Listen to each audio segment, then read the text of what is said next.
a Florida buried in moss, memory, and silence, where ghost towns sleep beneath palmetto shade and forgotten roads vanish into the woods. These aren't just places that time forgot, they're places time tried to erase. And if you listen closely, you'll hear them. Florida is a state of contrasts, where neon-lit attractions and sandy beaches dominate the postcards. But away from the theme parks and boardwalks lies another Florida, one you won't find on souvenir stands. This is a place where towns faded into the trees, roads dead-end into history, and the air feels heavy with what used to be. From lost lumber empires to vanished spa resorts, the Sunshine State hides a shadow side, quiet places with loud pasts. Today, we journey through the forgotten, to uncover 20 abandoned towns that Florida left behind. Some were buried by storms, others faded when the money ran out. But all of them remain haunted in their own way, by dreams, disasters, or the relentless creep of time. If you're ready to step off the beaten path and into history's long-forgotten corners, you're exactly where you need to be. Number 20, Ellaville. Once perched proudly along the Suwannee River, Ellaville was more than a mill town. It was a dream carved from pine and ambition. Founded in the 1860s by George Drew, who would go on to become Florida's governor, Ellaville thrived with hotels, a train depot, and the largest sawmill in the state. The rhythm of commerce echoed through its streets, blending with the sound of saws and locomotives. But prosperity was tied to the forest, and when the timber ran out, so did the people. Today, a crumbling mansion and scattered foundations are all that remain, slowly disappearing beneath moss, as if the town itself is trying to forget it ever existed. Number 19. White Springs' sulfur-scented breezes once brought thousands here, lured by promises of healing and luxury. In the early 1900s, White Springs was a glamorous health resort, its natural springs considered miracle waters, its riverbanks lined with grand Victorian hotels. Celebrities, politicians, and hopeful invalids soaked in its supposed magic. But as science eclipsed superstition, the tourism dried up like the river in a drought. Now, the springs still bubble quietly beneath wild azaleas, but the laughter and clinking glasses are long gone, echoes wrapped in mist. Number 18. Ybor City, Old Sector. In the heart of Tampa sits a neighborhood half-remembered. Ybor City once rolled cigars for the world, its streets alive with Cuban, Spanish, and Italian workers, its factories lit deep into the night. It was rich with culture, labor, and revolution. But fires, industry decline, and economic shifts hollowed it out, leaving rows of empty brick buildings as stiff and silent as cigar boxes. While the heart of Ybor has been revived, its outer blocks remain paused in another time, like sepia photographs abandoned in a drawer. Number 17, Fort Dade, Egmont Key.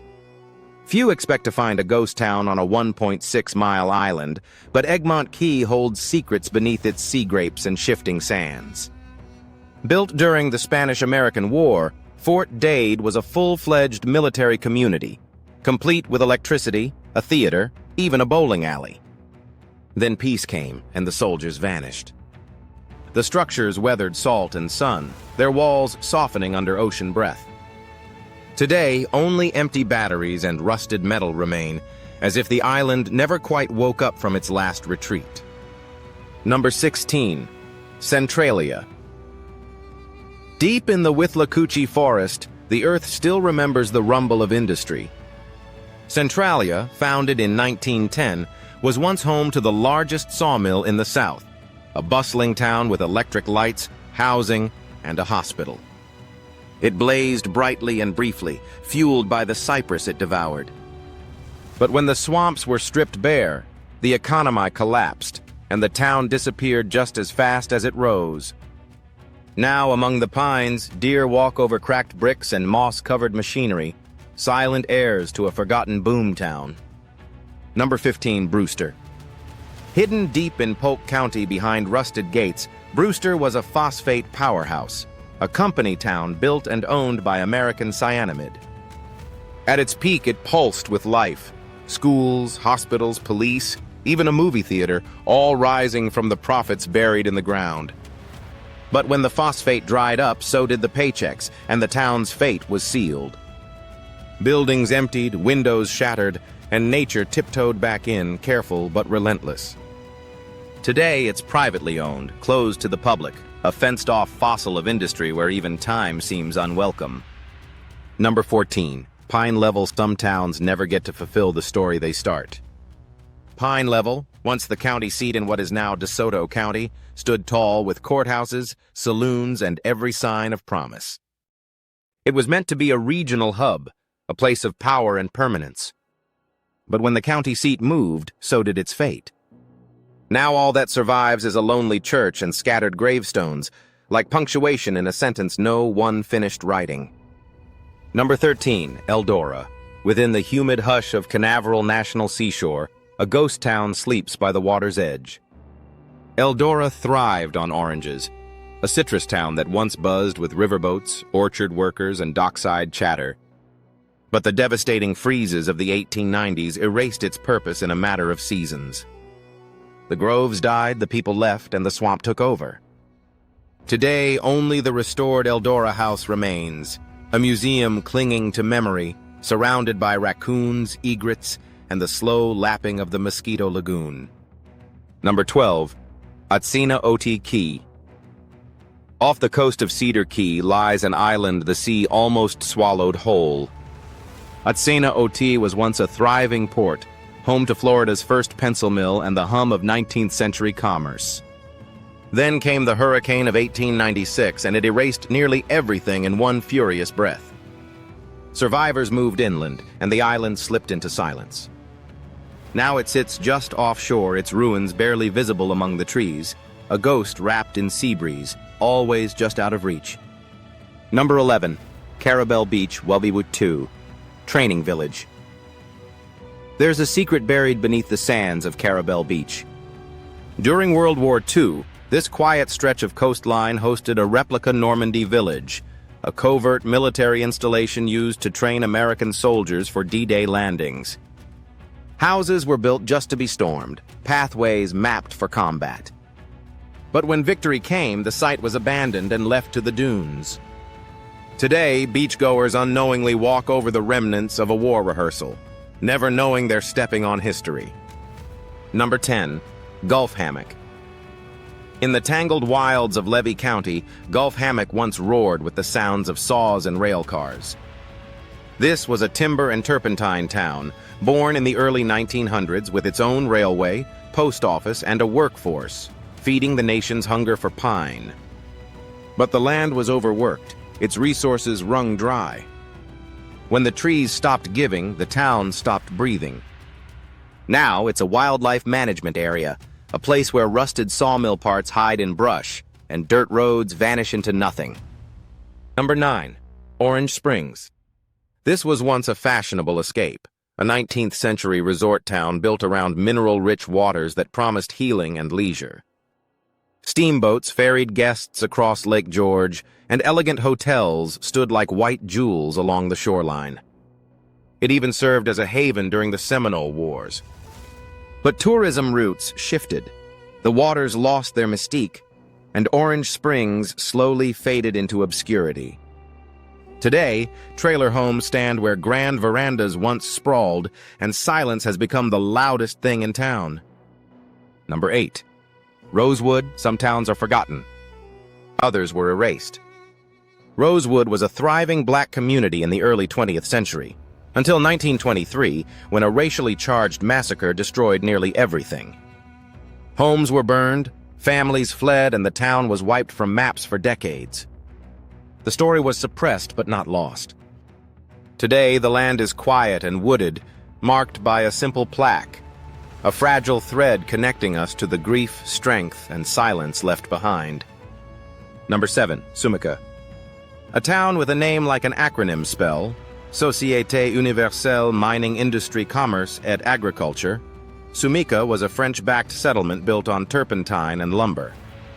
Immigrant laborers gave it life, and by the early 1900s, it buzzed with activity in the Polk County pine woods. But it burned bright and brief. The land was stripped, the profits packed up, and the people vanished. Now the only thing that remains is a hiking trail where the ghosts of industry tread beside wandering deer. Number 6. Kerr City. Kerr City, born just after the Civil War, once stood proudly on the shores of Lake Kerr in Marion County. One of the first Florida towns to receive a U.S. post office, it was a hub of steamboat commerce, citrus groves, and Southern ambition. But the freezes of the 1890s struck like a curse, killing crops and livelihoods in one frozen swoop. Amazingly, some of its original buildings still stand, now privately owned, preserved snapshots of a town that nature tried to erase, but history refused to let go. Number 5. Tocoi. In the days of steam and riverboats, Tocoi was the gateway to St. Augustine, a bustling port on the St. Johns River. With ferry docks, restaurants, and a rail line cutting straight into the city, it pulsed with travelers and trade. Mark Twain even mentioned it in his writings. But when modern roads and railways rendered river travel obsolete, Tocoi's importance evaporated. Today, the remnants lie hidden beneath the water, decaying pilings and scattered timbers barely visible beneath the rippling surface of history. Number 4.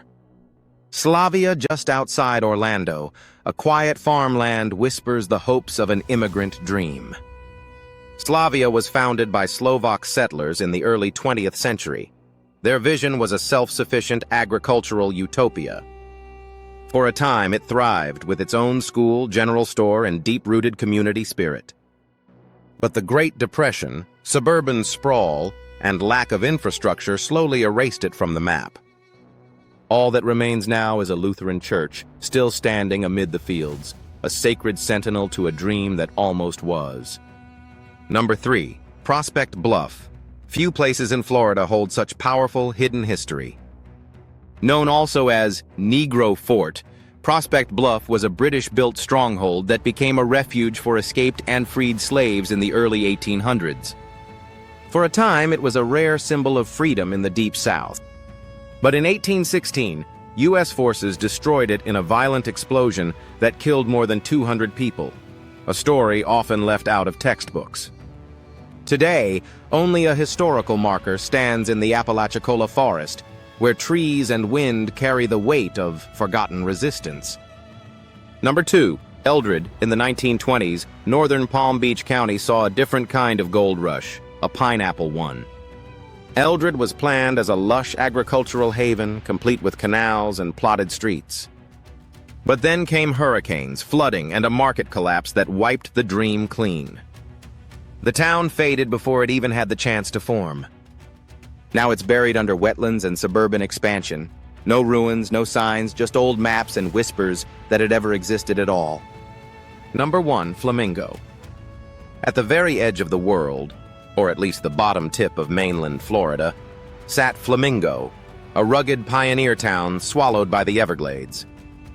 It was wild, lawless, and strange, inhabited by plume hunters, fishers, and outcasts with sunburned ambition.